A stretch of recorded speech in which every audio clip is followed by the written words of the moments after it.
bombers, it might be said, have changed the face of warfare more than any single factor in the 20th century. Not long after the Wright brothers invented their successful airplane, they were demonstrating its capabilities to the Army. Soon, the airplane was dropping explosives farther behind enemy lines and more accurately than any artillery of the time. By the end of World War I, day and night bombing missions over hundreds of miles had become common. For the rest of the century, bombing techniques, the airplanes that delivered the bombs, and the bombs themselves have seen refinements no one could have imagined at the time the airplane first went to war. Dramatic increases in the loads the bombers could carry, their stability and the altitudes they could drop from, and the distances they could fly made modern bombers a terrifying threat to an enemy. And particularly when the first atomic weapons were unleashed, the world saw a new horror in the massive and immediate devastation that one airplane could bring about.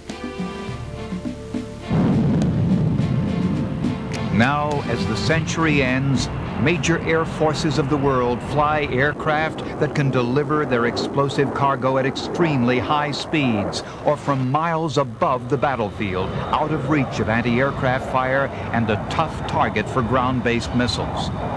Bombers have two basic roles. Strategic bombing is intended to reduce the enemy's ability in a general sense to wage war, as well as to hinder their will to win. A strategic bombing attack may be against oil storage depots, lines of supply like rail yards, an airfield, or even an industrial city. But strategic bombing is not a precise science. It's a crude hammer against an enemy, and results are not always easily measured. Tactical bombing is intended to affect the outcome of a given battle. Usually, tactical bombing takes place close to a front line, and is usually against specific battlefield assets, such as a tank or invading troops or artillery or missile emplacements. Which are the best bombers of all time? A worldwide panel of experts assembled by the editors of Aviation Week and Space Technology magazine have reviewed bombers from World War I to today. This panel of 25 historians, combat flying veterans, commanders, test pilots, and aircraft designers has picked the best one from nominees for each of 6 eras. A CompuServe forum was opened for votes as well. At the end of this program, you'll find out which of the 6 bombers is selected as the best bomber ever. But first, how do the experts judge the capabilities of bombers? Just what criteria do they use to evaluate them? A bomber's impact on the war is first and foremost the obvious measure. The bomber needs to weather enemy threats and get to the targets, carry enough of the right weapons, deliver them successfully, and then get home again. But after all that, what are the results? We have had a revolution in aerial warfare. There's no doubt about it. The stealth technology worked probably better than even I thought it would. When you think that those airplanes night after night after night went to the most heavily defended target in the world, probably in Baghdad, with all the thousands of guns and hundreds of SAMs, and came back without taking a scratch, that has to be a revolution. Their ability to penetrate hostile airspace is critical. For instance, the F-111, with supersonic low-level flying ability, can get to a target before it's seen by radar or targeted by ground fire. Particularly on night 1, we were flying at low altitude, high speed, doing a toss maneuver on an airfield. I felt really confident that we could avoid all the threats we needed to, particularly the air-to-air threats. I was not worried about for the most part. I didn't think any Iraqi pilots would be coming down and taking a look at us at low altitude as we were flying. Range allows the bomber to travel far and reach deep to hit an enemy and still get back to base. Intercontinental bombers like the B-52 have set a new standard for long-distance missions. Aerial refueling, when it's available, can extend the range of bombers even further. And we can strike anywhere, anytime, over a very long distance. Its ability to go very far forward and make a tremendous impact immediately is its greatest asset. The bomb load available is an important criteria. Light strike bombers carry less than the long-range strategic bombers. But given the aircraft design and mission, when it comes to bombs, more is better. B-17 was not exactly a heavy bomb load carrier compared to today's airplanes. You needed quite a few airplanes to deliver the tonnage that they wanted in any particular target. So that's why they're making up so many airplanes to hit a particular target. It would be one group after another to sort of saturate bomb the particular target you were assigned that day. The accuracy of targeting, a result of the bomb delivery system, and the airplane's stability and control predictability makes a huge difference. Now some systems allow the pilots or weapons officers to adjust the bomb's course while it's falling with laser or TV guidance precision. Because they are guided en route, you can be a little bit off when you release them and still hit the target, as opposed to an unguided bomb where you have to have your conditions exact when you release it or it'll miss. So it's a lot more forgiving, and that was one of the things that led to our over 92% hit rate. Defensive capabilities. For early bombers and on through World War II, defense came in the form of machine guns. Now it's more likely flares to ward off missiles or stealth technology to make the airplane blind to radar, or speed, as it was with the quick HE-111. Being faster than any fighter of the time, this meant that an opposing fighter couldn't catch up with it. So this made the pilots show they were overjoyed with it. Survivability. Can the bomber withstand or evade attack by ground fire, or from fighters, or from surface-to-air missiles? And if hit, does it still have a chance of taking its pilots and crew home? One pilot talks about B-17s. This airplane would sustain damage that would put other aircraft on the ground immediately. There's no doubt about it. Everyone understands that this was probably the safest bomber to be in an attack position from that there has ever been built, at least to my knowledge. The first era of bombers, 1910 to 1925, saw the earliest efforts at using airplanes in war, with some bombing skirmishes even before World War I and at the outset of the war. Bombers were quickly developed by most major nations. Larger airplanes with more engines quickly evolved with one goal in mind: carry more bombs farther into enemy territory. The nominees for Best Bomber of this first era of flight are the de Havilland DH-4, built under license in the U.S.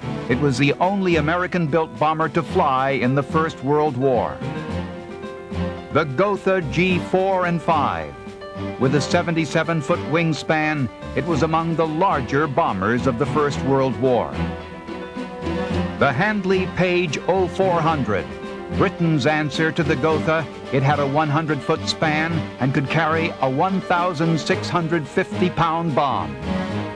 And the Zeppelin. These lighter-than-air dirigibles could hover over a target for long periods of time. And the winner, the Gotha bombers. They routinely carried 6 110-pound bombs on raids to Britain with a pilot and navigator aboard. There was, for daytime missions, a gunner as well.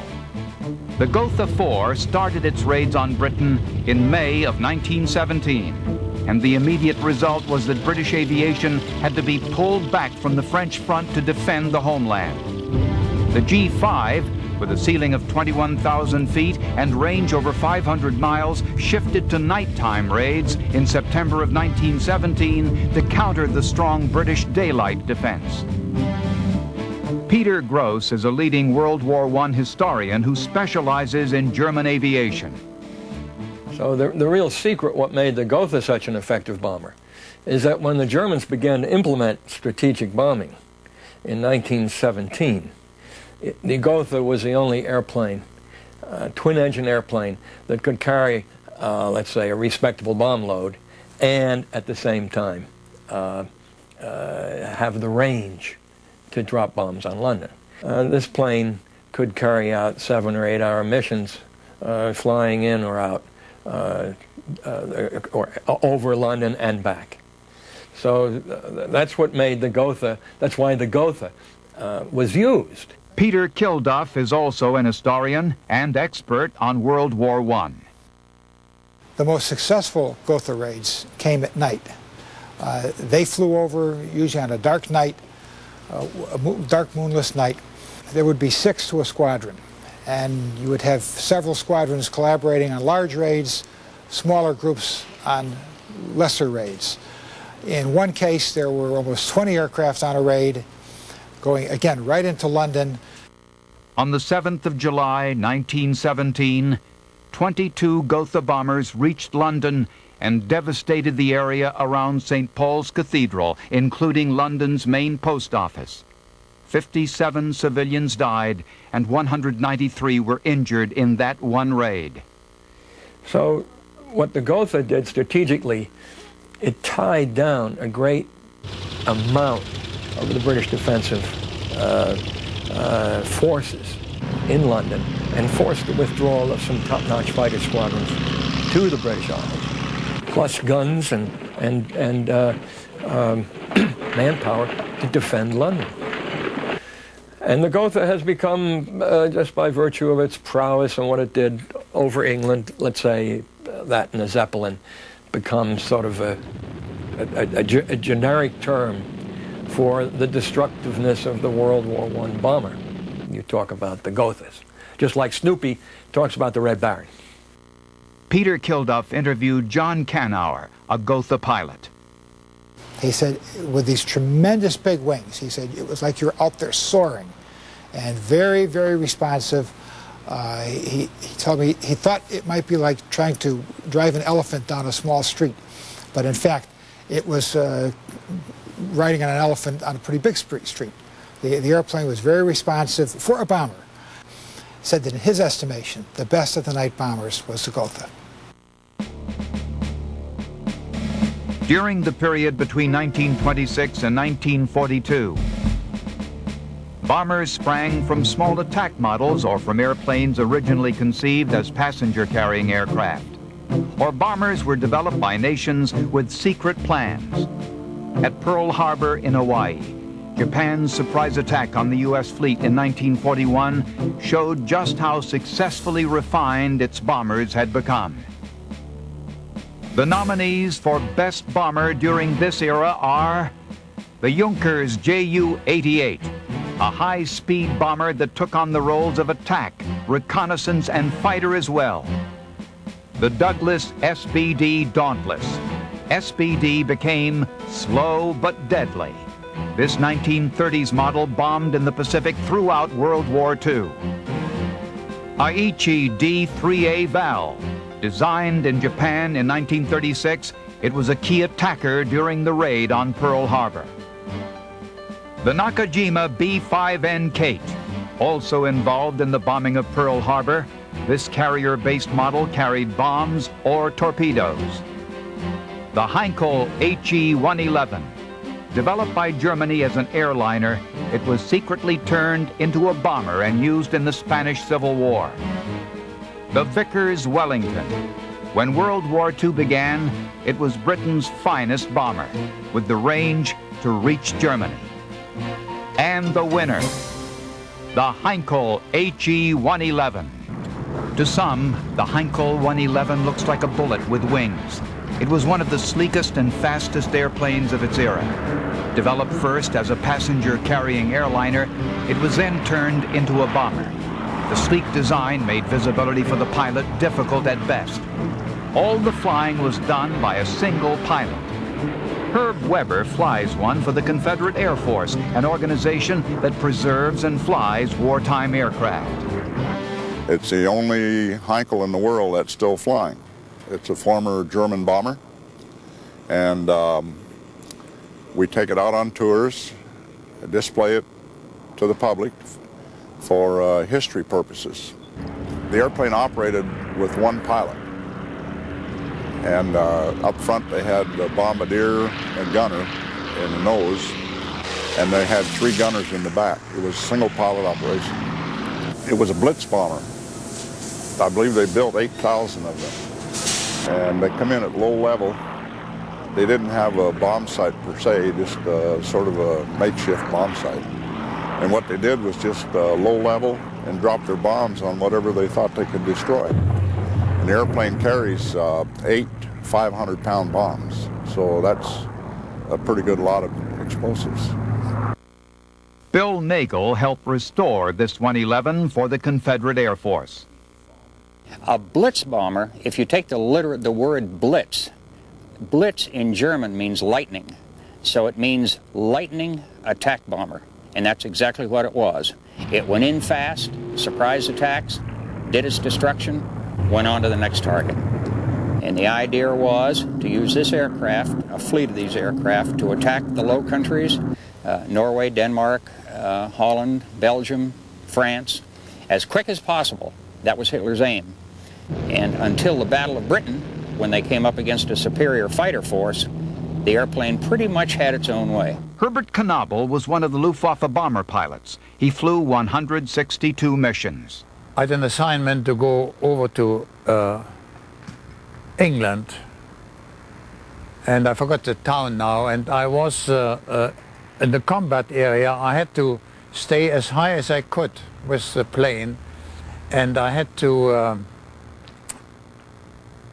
light the target with parachute lights on it, and I had to stay over the area for quite a while. And naturally, after you are there, the searchlight gets you, and when the searchlight have you in a focal point, then the anti-aircraft have you. And then when it got a little bit too hairy, I just put the Heinkel 111 in a spin at nights from about 20,000 feet, and I got it out about 3,000 feet. And then we just made it home, and we came home and had a couple of anti-aircraft holes in the wing, but we made it safely home. It was wonderful. And if you do something like this, you suddenly realize how familiar you are with the plane and how you... there was nothing that... you felt absolutely safe in the plane, let's put it this way. Despite being shot down on a later mission and crash landing in the English Channel, Knobel's faith in his 111 is unbroken.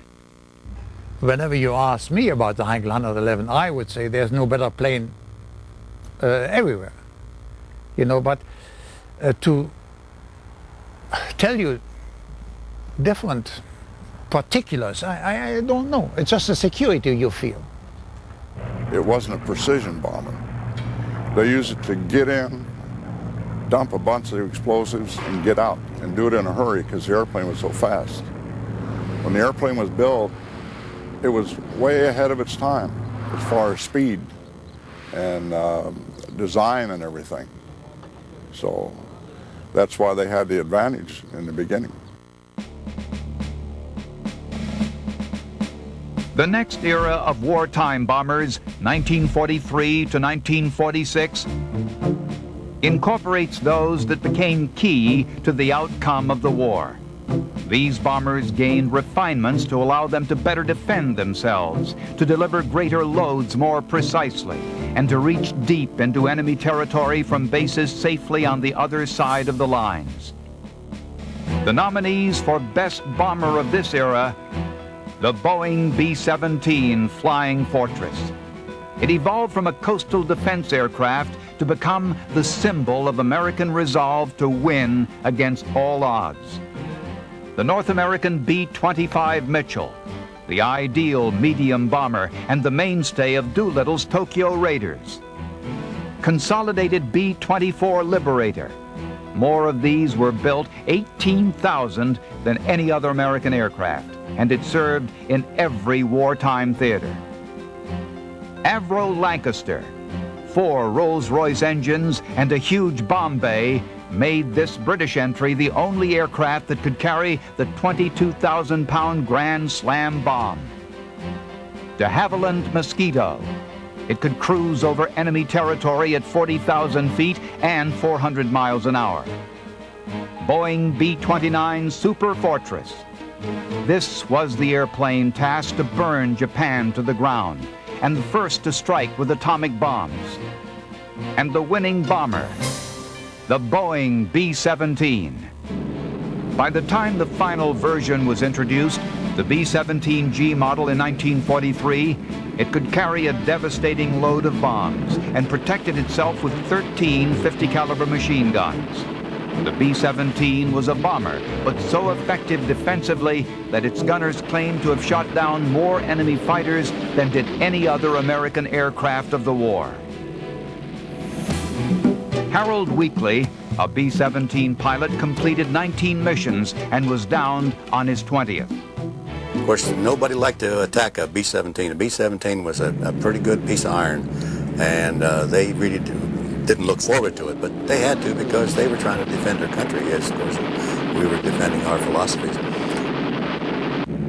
Ultimately, the raids pushed to the heart of Germany itself and across Germany to its major eastern cities, Berlin, Leipzig, and Dresden. Germany unleashed an increasingly massive concentration of fighters to defend the homeland. My first mission was to Berlin. I would much have preferred to have a little shorter mission and maybe something in France. But it was a long mission, very difficult. Of course, you know that they would defend their capital as we would defend our capital. And we lost a lot of aircraft there, a lot of anti-aircraft, a lot of fighters, and it was really quite an indoctrination. Paul Kelly flew 26 missions into the heart of Germany from 1943 to 1945.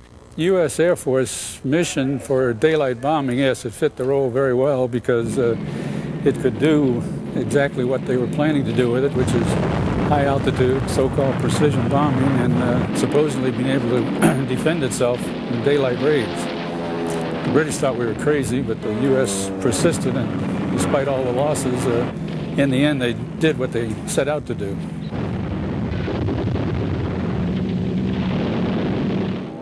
Perhaps most amazing was how many B-17s survived, despite what they faced on each raid, to fly new missions again and again. On occasion, I have been in the, I would think, in the middle of a formation, and I could see airplanes ahead of me all the way into the target, and then on the way back out, I could see formations still going in. So we're talking of great numbers because each of those dots that you were looking at was a group of 54 airplanes. So it was quite a bomber stream, and I'm thankful that I was in the position I was instead of being on the ground.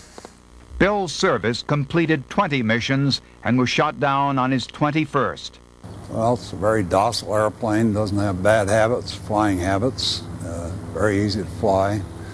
There's a nice big vertical fin and rudder, which makes it much easier to handle with an engine out. It was an extremely good airplane in terms of structural integrity with combat damage, but many 17s came back that looked like they should have never made it.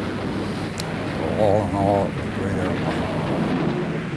It was a comfortable feeling, if you want to call it that, to be in that airplane. Sustained a lot of battle damage. So you felt fairly secure that the airplane was going to come back because it's you in it. There's the classic picture of a B-17 that came back that had been rammed by a 109. Almost cut the airplane in half back at the waist, and the 109 fell away and supposedly crashed, but that airplane flew back almost cut in half. Well, I believe the fact that it was a good aircraft to fly, it had good altitude capability,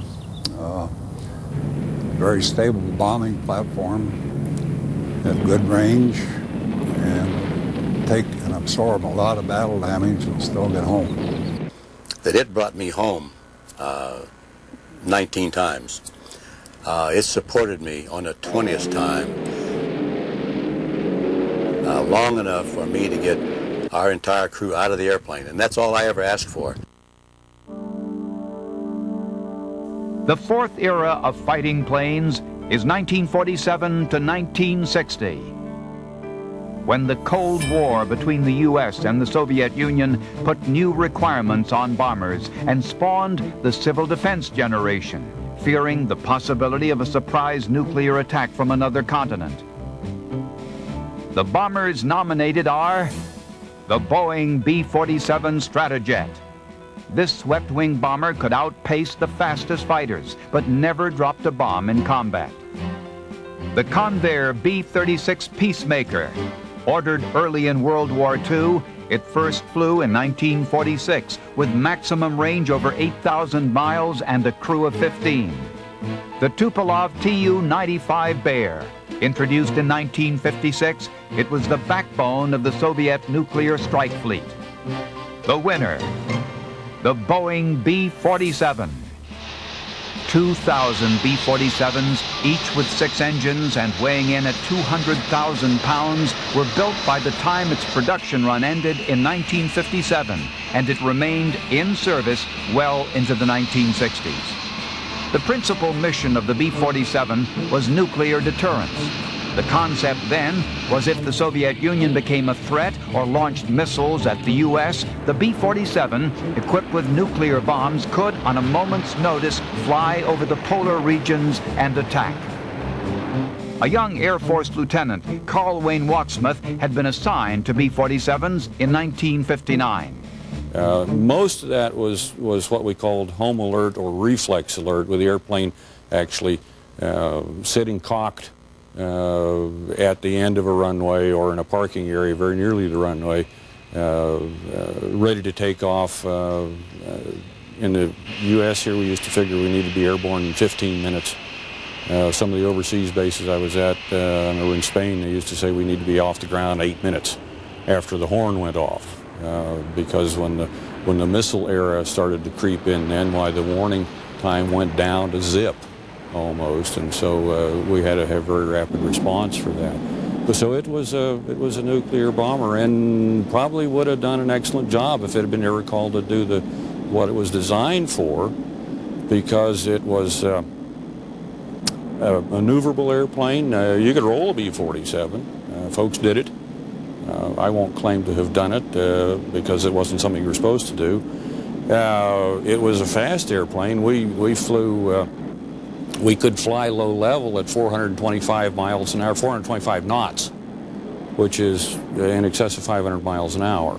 It flew very well. It was a very responsive airplane.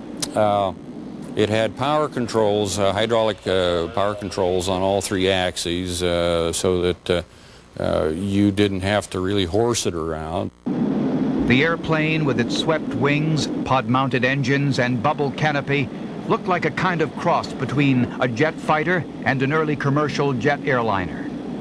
3-man crew. You had an aircraft commander or pilot, co-pilot, and the navigator, who was also your radar bombardier in the nose, and a rather black windowless compartment up there. But the 2 pilots sitting up in that bubble canopy, almost like a jet fighter, excellent view. The closest the B-47 came to combat was during the Cuban Missile Crisis in 1961. Missiles from the Soviet Union aimed at the U.S. mainland were found on Cuba primed and ready to fire. President Kennedy imposed a naval blockade against the Soviets and put all U.S. forces on a wartime footing. B-47s were among the airplanes assigned to maintain a presence over the Soviet fleet in the Western Atlantic and put on alert throughout the rest of the U.S. Everybody was pretty grim during the Cuban Missile Crisis, and there's no denying that. We had a head start on it because SAC was already generating its entire force, putting this thing on alert and loading the airplanes before President Kennedy made his speech. So we were a little bit ahead of the game on that. Requiring a full retaliatory response. Ultimately, the Soviets backed down and agreed to remove their missiles from Cuba, and the crisis ended. The B-47 was a precursor to all jet transports, airliners, cargo aircraft, and large bombers that followed. If you look at the B-47 and then look at every commercial airliner, every subsequent big bomber like the B-52 and so forth, the B-47 is granddaddy. The swept wing, streamlined fuselage, underslung engine pods were things that the designers at Boeing came up with. You look at everything we fly today that's a good-sized airplane, and it's the same lineage all the way through. We haven't really made any more leaps since that. This was the first of its era, and for the first crack out of the box was an outstanding airplane.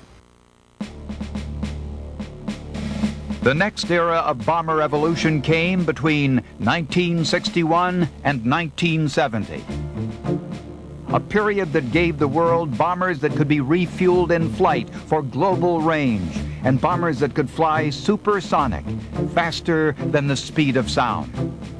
The nominees for Best Bomber of the Era are the Convair B-58 Hustler, the world's first supersonic strategic bomber built of steel and in service for about 10 years. The B-52 Stratofortress. It can fly high or low to deliver as much as 30 tons of bombs on a mission. The Avro Vulcan, Britain's major nuclear deterrent, this delta-wing design attacked the Falklands during Britain's war with Argentina. The winner, the Boeing B-52. No other modern airplane has 8 engines. Like the B-47, the B-52 was conceived as a high-altitude nuclear bomber. But as artillery and surface-to-air missile technology evolved, B-52 tactics had to change. Its pilots now can conduct low-level attack missions too, roaring toward a target at jet speeds only a few hundred feet above the terrain. This bomber first served as a Cold War nuclear deterrent. Then, it went into battle as a high-altitude bomber throughout Southeast Asia during the Vietnam War. Colonel James Phillips started flying B-52s in 1971. And our primary mission was long-range bombing of targets in the North and South Vietnam. The mission itself was pretty much matched the old story about hours of boredom interspersed with moments of stark terror, primarily because of the long drone time from Guam. There was probably about 6 hours over, about an hour in country, and then 6 hours home, the normal mission. The targets were generally supplies, weapons caches, suspected VC, VidCon, truck parks, those kind of things along the trail, along the DMZ, along the mountainside of South Vietnam. If we couldn't reach our primary target, there were alternate secondary targets that were pretty frequently bombed. Colonel Timothy Sutherland also flew B-52s during Vietnam. Aircraft, you needed to hold a very stable platform so that the rest of the subsequent members of the cell could maintain their position in the formation, so that when you came to the target area and you dropped your bombs, they fell where they were supposed to and not outside the target box.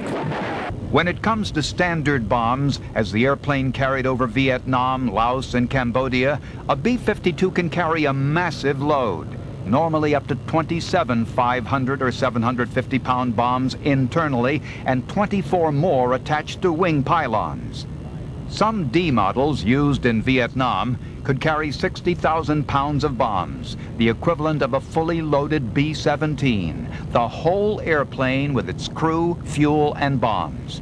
In Southeast Asia, attacking B-52s dropped tons of bombs from altitudes well above the anti-aircraft ground fire. I mean, there's no pre-announcement, there's no aircraft noise, there's nothing to tell the enemy that the bombs are on the way until that last few seconds of a screaming bomb drop that you hear in the movies, and then you're hit. So it's just a terror weapon, if nothing else. Not designed for that, because it is so effective in its kill radius. But not knowing when it's going to come, not knowing what it's going to do, not knowing when it's going to be there, that is a tremendous capability that we have because of the volume. I've been on both ends of that. I've dropped them, and I've been near the ground when they hit, and it's just an awesome sight to see that much dirt and debris just pick up and go vertical because of the volume of that weapon load. Actually, it was a good mission for the B-52. It had the legs to do the job. It had the capability to haul the weapons to do the job. It had the accuracy, given the time and the technology available, to do the job as well. So it was a good mission for the B-52. B-52s remain in service today, 3 decades after Vietnam. One of the key bases for these looming bombers and its pilots is Barksdale Air Force Base in Louisiana. When B-52s went to war in the Persian Gulf, it wasn't widely known at the time, but B-52s, armed with cruise missiles, flew from Barksdale halfway around the world to become the first attackers against Iraq in the Persian Gulf War of 1991. And they did it again to attack in the Gulf in 1996. Captain Warren Ward flew that grueling mission in 1991. First mission I flew out of Desert Storm actually launched out of Barksdale in Louisiana. We weren't in Saudi Arabia, we weren't overseas, we were here at Barksdale. The war started on the 17th of January of 91. We launched our airplanes on the 16th. And we had cruise missiles on board the aircraft, 7 airplanes. Everybody was scared to death. Anyway, it was a roughly 18-hour drive over to the Middle East, to our launch points for the cruise missiles, and launched our weapons, turned around and came home. When the massive B-52 first began flying for the United States Air Force in 1955, no one could have imagined that it would still be in operations today. 4 decades later, after fighting in 2 wars with many modifications, the Air Force has committed to operating the airplane to the year 2040. I love the airplane. I mean, it's an incredible sensation. It is so large. The advantage of the B-52 is knowing that it has a tremendous warfighting capability, what we are actually in the Air Force to do. It is a wonderful machine that can be made into an almost human experience because of its ability to adapt, to overcome whatever area it may be asked to perform. And I think that is a characteristic of an aircraft that is almost human-like. So it's a love affair, there's no doubt about it. The current era for bombers from 1971 to present introduces aircraft more tuned to the needs of the present than to the Cold War or carpet bombing era of the past. Smaller, lighter bombers, more fit for smaller regional conflicts, have joined the fleet. They fly at speeds measured by Mach numbers rather than miles an hour, designed principally for low-level attack. Nominees for the best bombers of the current era are the Panavia Tornado, a European consortium airplane used principally as a low-level strike bomber. It attacked airfields during the Gulf War. The General Dynamics F-111. Its terrain-following capability gives its pilots the ability to fly at 200 feet above the ground, even at night in bad weather. The Rockwell B-1 Lancer. For the Cold War, it was a supersonic nuclear weapons bomber. Now, it can strike with 80,000 pounds of a variety of weapons. And the winner, the General Dynamics F-111. Perhaps the most distinctive feature of the airplane is its swing-wing design. The wings move automatically to the position best suited to the speed and altitude demanded for a particular stage of flight. Backwards to the maximum angle of sweep for high-speed flight. Extended almost straight sidewards for slow flight and for landings. Pilots from Cannon Air Force Base in New Mexico flew F-111s. They were assigned some of the most difficult missions during the Gulf War. Colonel Gale Larson. For the very specific mission that it does, high-speed, low-altitude penetrator with a night all-weather capability at low altitude with its terrain-following radar systems, there's probably nothing in the inventory that has that payload capability and that range that the F-111 has. Major Vic Casalena. The F-111 has the ability to sweep its wings back, and what this does is the faster you go, the more you can sweep your wings back, and you can get to speeds on the deck in excess of 1.3 times the speed of sound. And this gave me great confidence because nobody's really going to catch you. For what it does as a high-speed, low-altitude penetrator, it's very stable with its high wing loading. You can go very fast, and it's very smooth down at low altitude. I like that a lot. aircraft is designed to do that. It's fully within the capability of the aircraft. In fact, we can fly with a terrain following radar system from 200 feet AGL above the ground to 1,000 feet above the ground. And finally, we also have precision-guided bombs. These bombs are laser guided and will hit a target exactly where you want it to hit. Other bombs that we have a TV camera in the front of the bomb, and I actually had my weapons system officer say he was going to put it through a window that was 3 foot by 3 foot, and that's exactly what he did. It doesn't get any better than that.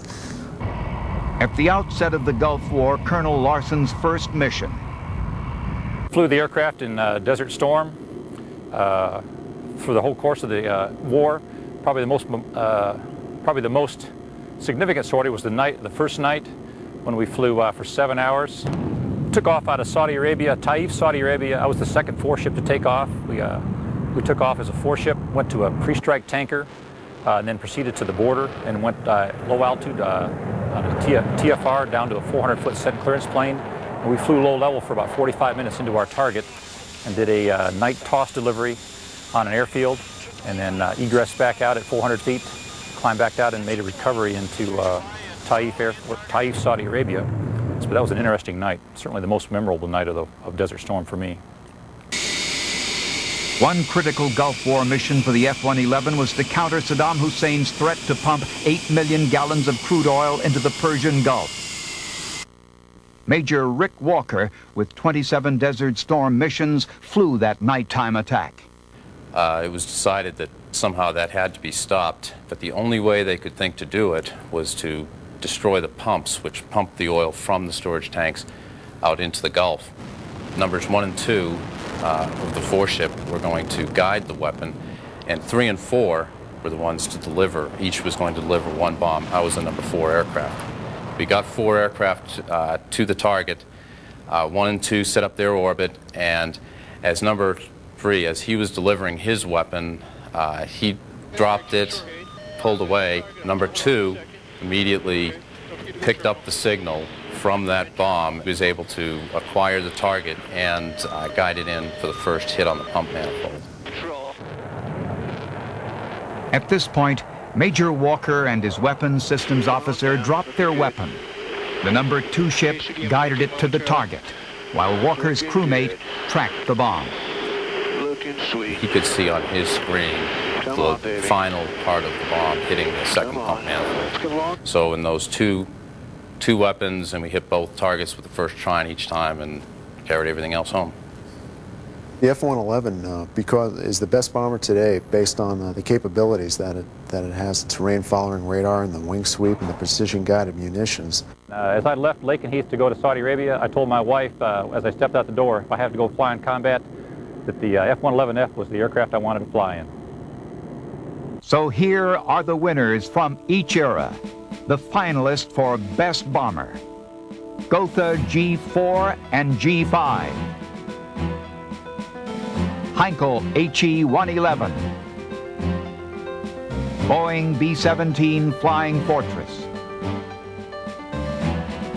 Boeing B-47 Stratojet. Boeing B-52 Stratofortress. General Dynamics F-111. And which one wins as Best Bomber? The best bomber of all time. The Boeing B-17 Flying Fortress. Look at its record. Its impact on the war. B-17s, with 12,677 of them sent to war, became the single most potent bombing platform of World War II. In Europe and the Mediterranean, B-17s flew 291,508 sorties and dropped over 640,000 tons of bombs. For its defensive capabilities, B-17Gs carried 13 50-caliber machine guns, each equipped with 750 rounds, or about a minute's worth of continuous fire. Those guns, and later the fighter escorts, gave it the ability to penetrate hostile airspace like no other bomber. Range, It had the ability to carry 4,000 pounds of bombs, 1,850 miles, and return. A mission that could take nearly 9 hours at 25,000 feet. Bomb load. The B-17G could carry up to 17,600 pounds worth of explosive destruction if range was not a factor. Accuracy. The B-17 had the Norden bomb sight, the ultimate bombing advance at the time. For survivability, its strength and four-engine redundancy made it legendary.